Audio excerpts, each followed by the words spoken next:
Часово – одно из старейших сел нашей республики. Жизнь здесь мало отличается от будней остальных небольших населенных пунктов.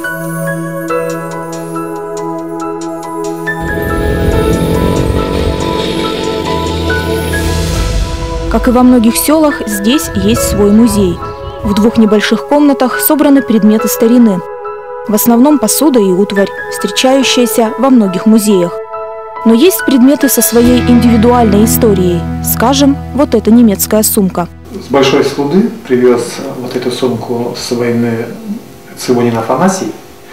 И мы долгое время искали, откуда. Мы узнали, что этот мальчик принес с Красной деревни. Оказалось, у него дедушка живет в Большой Слуде. Вот так потихонечку мы узнали судьбу.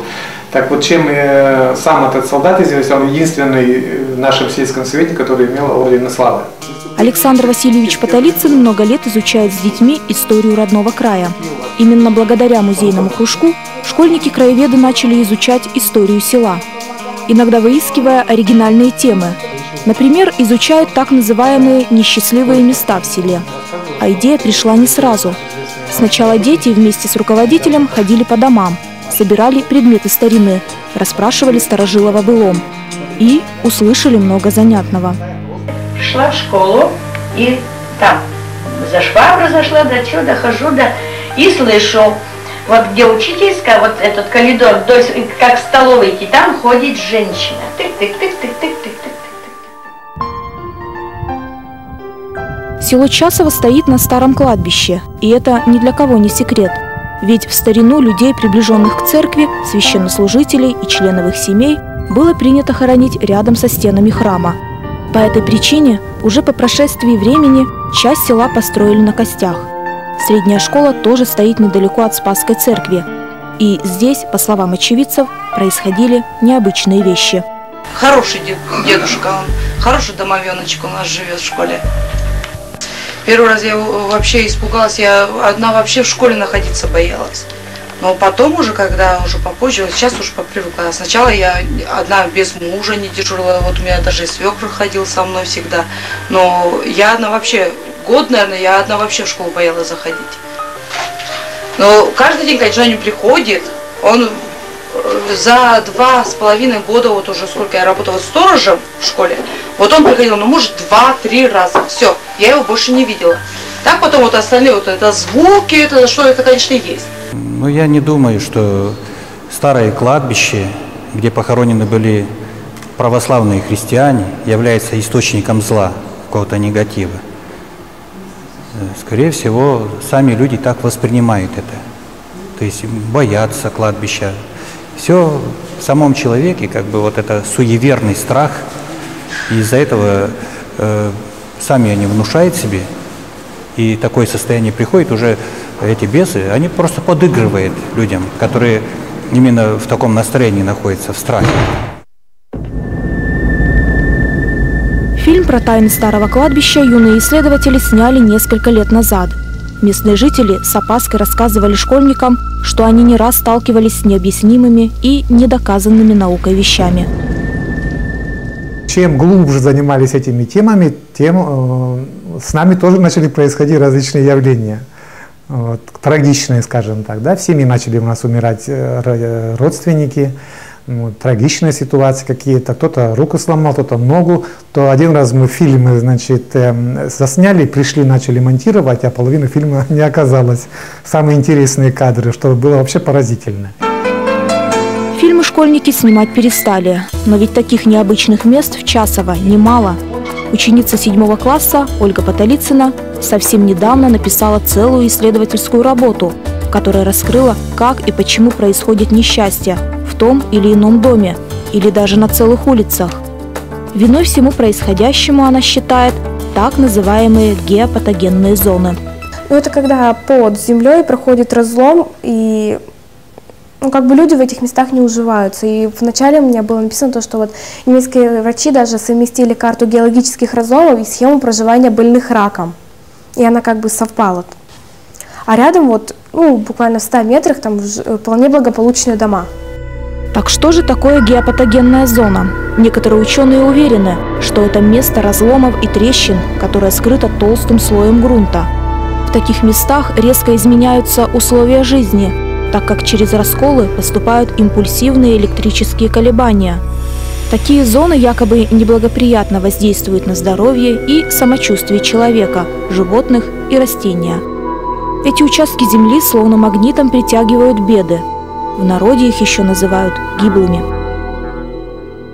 Есть такие дома, что действительно там мужчины, например, не уживаются, живут только вдовы в этих домах. Вот. Есть дома, в которых, значит, постоянно происходят онкологические заболевания. Люди с поколения в поколение умирают. Это можно, конечно, сказать, и наследственные. Но, например, в одном доме мужчина выходил несколько раз, то есть женился, не выходил, а женился несколько раз, и все женщины разных, скажем, родов, они умирали, опять же, в этом месте. В Часово подобных плохих мест немало. Есть даже отдельная карта села, где разными цветами выделены злосчастные постройки. Эту карту тоже нарисовали школьники. Скажем, на улице Совхозной таких злополучных домов несколько. Вот в этой вся семья умерла от рака. А на этом месте случился пожар, и все погибли.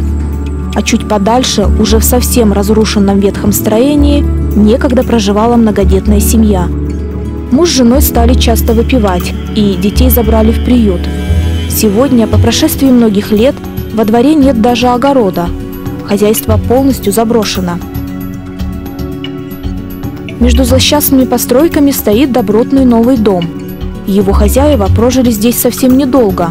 Говорят, что в новостройке они все время ощущали психологический дискомфорт, поэтому вскоре съехали.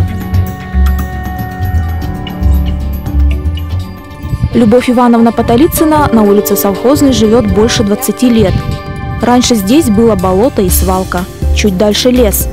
В детстве, говорит женщина, там собирали голубику. Это место всегда считалось нехорошим. Только вот во всякие суеверия Любовь Потолицына не верит. По ее словам, плодородие почвы и благополучие в семье зависит от самих людей. Земля, да, может быть плохая, одна глина. Надо просто очень много работать. Когда мы переехали в новый дом, нам тоже сперва казалось, что есть какие-то домовые или что ли. Сидишь, и такое чувство, как будто бы кто-то поднялся на крыльцо и не заходит. Проходит время, открываешь дверь, никого нету. Это, я думаю, что в каждом новом доме так.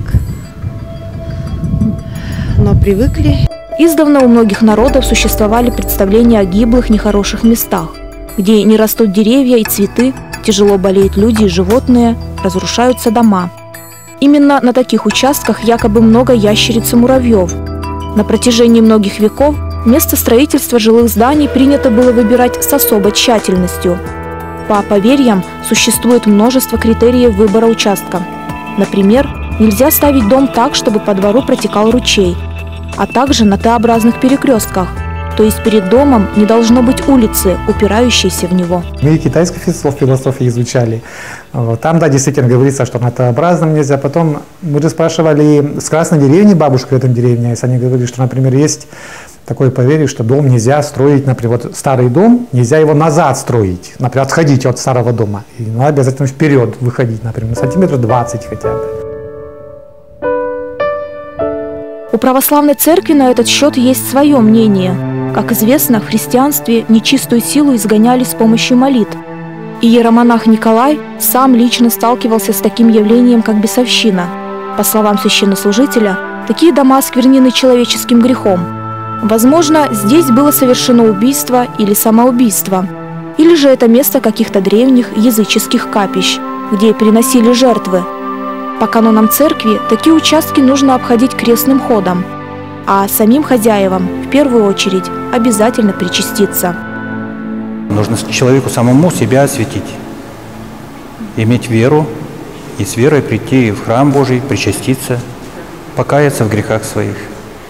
Вот это вот любому доступный путь. А потом уже освящать жилище. Потому что даже если осветить жилище, а человек сам не осветится, нет никакой гарантии, что это прекратится.